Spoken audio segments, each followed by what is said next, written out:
niveau ton, je trouve que vous avez l'air bien plus remonté que d'habitude. Vous n'y allez pas de main morte. Qu'est-ce qui vous a mis en colère pré-confinement, au creux de cette situation pandémique et post-confinement, puisque on y est encore, que l'on vit actuellement? Qu'est-ce qui vous a mis vraiment plus en colère que d'habitude? Bon, pré-confinement, ce qui m'a mis en colère, c'est la Chine. Ils sont quand même bien foutus de notre gueule, hein, on va quand même être clair. C'est une dictature communiste animée par des menteurs professionnels Mhm.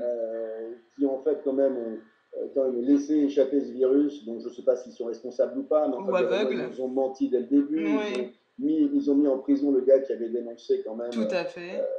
le premier malade qui en est mort. Ils l'ont quand même dénoncé. Il ne verra jamais l'enfant qui allait naître, Oh là là. etc. Donc, la première qui nous quand même emmerdé, qui nous a agacé, c'est les Chinois. Oui, Pour oui, après oui. revenir à notre secours avec leurs masques et leurs trucs pour dire il y a quand Oui. même des compétences de l'humanité. J'avoue que eux, pour Mhm. construire leur route de la soie, etc., ils sont là. Eux, ils m'ont un peu énervé pré-confinement. D'accord. Ce qui m'a énervé, en fait, puisque je continue à m'énerver, vous m'encouragez à m'énerver là, vous m'encouragez à m'énerver. Ce qui m'a un petit peu C'est bien d'en parler. énervé, en fait, probablement pendant ce confinement, en fait, c'est que on n'ait pas eu le choix, au fond, Hmm, de quelle était la meilleure stratégie pour affronter, en fait, cette maladie, tout à parce fait. qu'on sait très bien qu'il y avait différentes approches, et que l'immunité collective consistant, en fait, à ce que les gens, globalement, se ramassent et qu'à un moment, on soit tous immunisés, c'était une autre approche qu'au fond, personne n'a voulu tenter. Oui, Mais au fond, là-dessus, on a rejoint un peu le manque de courage, et je peux le comprendre, hein, je oui, ne leur en oui. veux pas du tout. Moi, je Mhm. ne sais pas ce que j'aurais fait à la place C'est leurs ça. dirigeants politiques. Mhm. Et ce qui était un peu angoissant, au fond, là, c'était pas de l'énervement, c'était de l'inquiétude. C'était Oui, de se dire, mais où est-ce qu'on va? Quand est-ce que ça va finir? Si ça ne oui, s'arrêtait jamais? oui, Euh, et puis petite aussi, l'angoisse. Enfin, moi, je suis un entrepreneur, donc vous oui, tout savez à que fait. une de mes activités, parce que je suis moins entrepreneur, mais je continue à aimer à apporter de l'aide à des entreprises. Et Oui, une de mes activités, c'est l'intervention, des conférences. Mon business est d'aide. C'est-à-dire que oui, les interventions publiques sont mortes depuis 4 mois, elles le oui, seront pendant un an. oui, Donc, je fais partie de ceux qui sont obligés de se réinventer, se dire tout quel à fait. business demain, comment faire des choses. Oui, Donc, ça, ce sont des sujets qui sont pour nous tous d'ailleurs. Hein. Comment est-ce mhm. que ceux qui ont beaucoup souffert, je pense à tous les indépendants, je Oui, pense à tous ceux qui ont été dans les métiers de l'événementiel, ou des métiers qui sont pour le moment toujours pas d'ailleurs réouverts, tout vont à devoir fait. souffrir. Donc ça, c'était plutôt en fait de la compassion plutôt que de l'énervement. Oui, et puis il faut dire Euh, que juste pour rebondir sur cette partie-là, l'Internet a pris le dessus. Les gens sont oui, tous allés sur Internet, les lives, les Zooms, les oui, mais Instagram Live. ça a été, ça c'est marrant parce que ça révèle aussi des choses intéressantes. Oui, Ça révèle d'abord notre fantastique capacité d'adaptation. tout à fait. Ça révèle en fait le formidable incursion du numérique dans nos vies. Donc c'était déjà Exactement. une tendance extrêmement existante qui va évidemment s'accélérer profondément au Mhm. point bien sûr de permettre ce qu'on évoquera aussi peut-être, ce télétravail massif, le Mhm. changement de lieu d'habitation. Oui, Donc le numérique c'était une espèce de montée en puissance phénoménale qui est en train de s'accélérer. oui, Et ce qui est génial aussi, c'est que ça a révélé de nouvelles façons de faire, mais ça a révélé aussi un truc, notamment je pense à la communication, c'est que on a tous été effectivement invités à faire des webinaires, des machins, oui. etc. Mais j'ai envie de vous dire, qu'est-ce que c'est chiant Mais de ne pas avoir les gens. Non mais, merci. Bah, en fait, qu'est-ce c'est que le c'est truc, c'est que chiant. c'est trop nombreux. Ils se sont tous mis dessus et ils nous ont, comment dire, ils ont été dans l'abondance et ils se sont pas rendus compte de nos besoins réels. Est-ce qu'on en a vraiment envie de suivre 10 webinaires par jour? Absolument. Alors, d'abord, non, mais Angel, je dis, tout le monde s'est tellement emmerdé. Et moi, je me dis, qu'est-ce que je peux faire? Et tout le monde s'est improvisé, podcasteur, webinaire, machin, etc.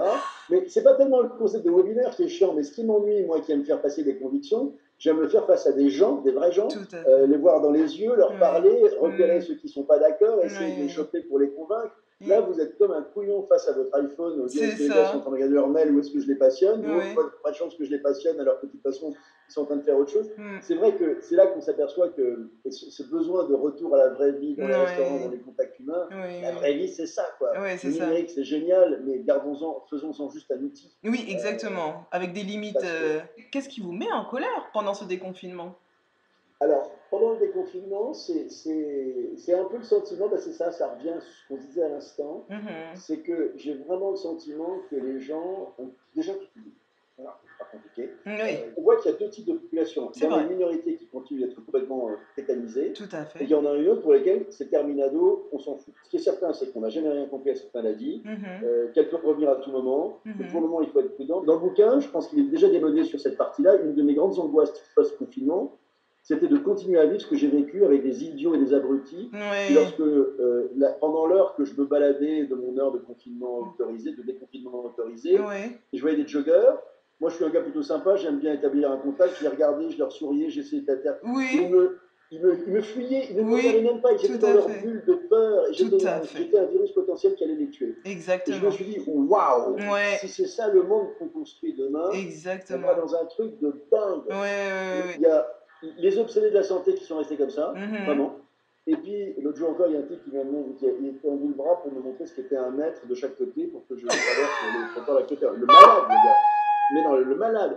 Je peux comprendre, il a peur. Et la Oui. peur est excessive, et la peur Oui. excessive, c'est dramatique. Ouais, Donc moi, ouais. le post-confinement, je pense qu'on va peut-être parfois déjà un peu trop loin dans l'absence de sécurité sanitaire, Ouais. mais il faut quand même malgré tout se dire que globalement, il faut maintenant faire rebondir l'économie. Donc il faut effectivement, je pense qu'il faut maintenant réaller vite tout en gardant les consignes. J'ai oublié un truc qui m'a profondément énervé pendant. C'est l'omniprésence. Ils nous ont sauvés, les médecins, mais je ne pouvais plus. Cet épidémiologiste qui nous donnait des informations contradictoires, alors que sur les plateaux, il y avait zéro économiste et zéro historien, ça m'a énervé. Ouais, d'accord. Zéro économiste, parce que c'est quand même un peu dommage qu'on n'ait pas sensibilisé les gens aussi Ouais. à l'impact économique de tout ça, mais ça, ils vont s'en apercevoir très vite. Et Ouais. puis zéro historien, Angela. Parce Ouais. que, merde, il y a eu quand même en 58, en 68, C'est vrai qu'il y a eu des des grippes cas. espagnoles, des Mhm. grippes de Hong Kong qui ont tué 50 000 personnes, Oui. dont on n'a même pas parlé dans le journal de 20 heures. C'est vrai. Et ça aurait été quand même intéressant de s'interroger sur pourquoi, à l'époque, les Français réagissaient différemment sur ces sujets-là.